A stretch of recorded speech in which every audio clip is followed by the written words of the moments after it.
اعوذ باللہ من الشیطان الرجیم بسم اللہ الرحمن الرحیم والذین کذبوا بآیاتنا صم وبکم فی الظلمات من یشاء اللہ یضللہ ومن یشاء یجعلہ علی صراط مستقیم۔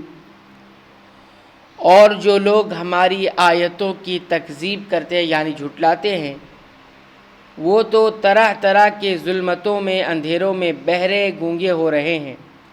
اللہ جس کو چاہے سیدھی راہ پر لگا دے۔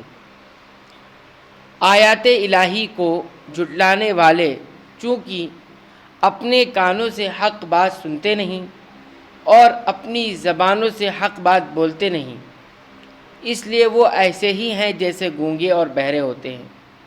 اس کے علاوہ یہ کفر اور ضلالت، گمراہی کی تاریکیوں میں، اندھیروں میں بھی گھرے ہوئے ہیں، اس لیے انہیں کوئی چیز نظر نہیں آتی جس سے ان کی اصلاح ہو سکے۔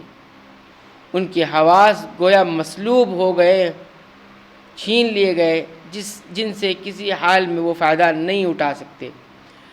پھر فرمایا تمام اختیارات اللہ کے ہاتھ میں ہیں، وہ جسے چاہے گمراہ کر دے اور جسے چاہے سیدھی راہ پر لگا دے، لیکن اس کا یہ فیصلہ یوں ہی نہیں ہو جاتا بلکہ عدل و انصاف کے تقاضوں کے مطابق ہوتا ہے۔ گمراہ اسی کو کرتا ہے جو خود گمراہی میں پھنسا ہوتا ہے، اس سے نکلنے کی وہ کوشش نہیں کرتا، نہ نکلنے کو وہ پسند ہی کرتا ہے۔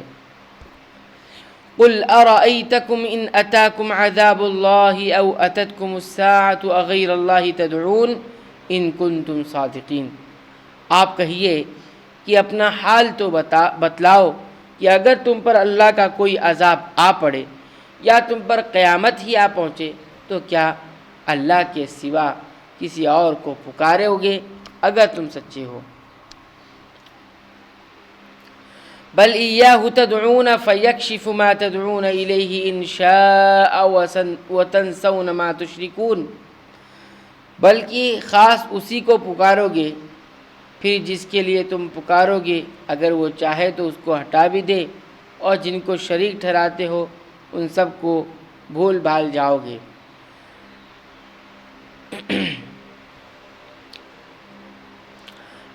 ارائیتکم میں کاف اور میم خطاب کے لیے ہے، اس کے معنی اخبرونی یعنی مجھے بتلاؤ یا خبر دو کے ہیں۔ اس مضمون کو بھی قرآن کریم میں کئی جگہ بیان کیا گیا ہے۔ سورہ البقرہ آیت نمبر۔ اس کا مطلب یہ ہوا کہ توحید انسانی فطرت کی آواز ہے۔ انسان ماحول یا آباء و اجداد کی مشرکانہ عقائد اور اعمال میں مبتلا رہتا ہے اور اللہ کے علاوہ کو اپنا حاجت روا اور مشکل کشا سمجھتا رہتا ہے۔ نظر نیاز بھی انہی کے نام نکالتا ہے، لیکن جب کسی مصیبت سے دوچار ہوتا ہے تو پھر سب بھول جاتا ہے اور فطرت ان سب پر غالب آ جاتی ہے اور بے اختیار اسی ذات کو پکارتا ہے جس کو پکارنا چاہیے۔ کاش لوگ اسی فطرت پر قائم رہیں کہ نجات اخروی تو مکمل طور پر ہی اسی صدائے فطرت یعنی توحید کے اختیار کرنے میں ہی ہے۔ وَلَقَدْ أَرْسَلْنَا إِلَىٰ أُمَمٍ مِّن قَبْلِكَ فَأَخَذْنَاهُمْ بِالْبَأْسَاءِ وَالضَّرَّاءِ لَعَلَّهُمْ يَتَضَرَّعُونَ۔ اور ہم نے اور امتوں کی طرف بھی جو کہ آپ سے پہلے گزر چکی ہے پیغمبر بھیجے تھے، سو ہم نے ان کو تنگ دستی اور بیماری سے پکڑا تاکہ وہ اظہار عجز کر سکیں، عاجزی کا اظہار کر سکیں۔ فلولا اذ جاءهم بأسنا تضرعوا ولكن قست قلوبهم وزين لهم الشيطان ما كانوا يعملون۔ سو جب ان کو ہماری سزا پہنچتی تھی تو انہوں نے عاجزی کیوں اختیار نہیں کی، لیکن ان کے دل سخت ہو گئے اور شیطان نے ان کے اعمال کو ان کے خیال میں آراستہ کر دیا، خوبصورت بنا دیا۔ قومیں جب اخلاق و کردار کی پستی میں مبتلا ہو کر اپنے دلوں کو زنگ آلود کر لیتی ہے تو اس وقت اللہ کے عذاب انہیں خواب غفلت سے بیدار کرنے اور جھنجھوڑنے میں ناکام رہتے ہیں۔ پھر ان کے ہاتھ طلب مغفرت مغفرت مانگنے کے لیے اللہ کے سامنے نہیں اٹھتے، دل اس کی بارگاہ میں نہیں جھکتے اور ان کے رخ اصلاح کی طرف نہیں مڑتے، بلکہ اپنی بداعمالیوں پر تعویلات اور توجیحات کے حسین غلاف چڑھا کر اپنے دل کو مطمئن کر لیتی۔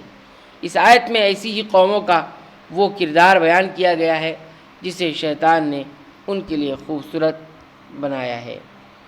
اللہ تعالیٰ سے دعا ہے کہ رب العالمین تو ہمیں ایسے لوگوں کی فہرست سے محفوظ رکھے، آمین۔ وآخر دعوانا الحمدللہ رب العالمین۔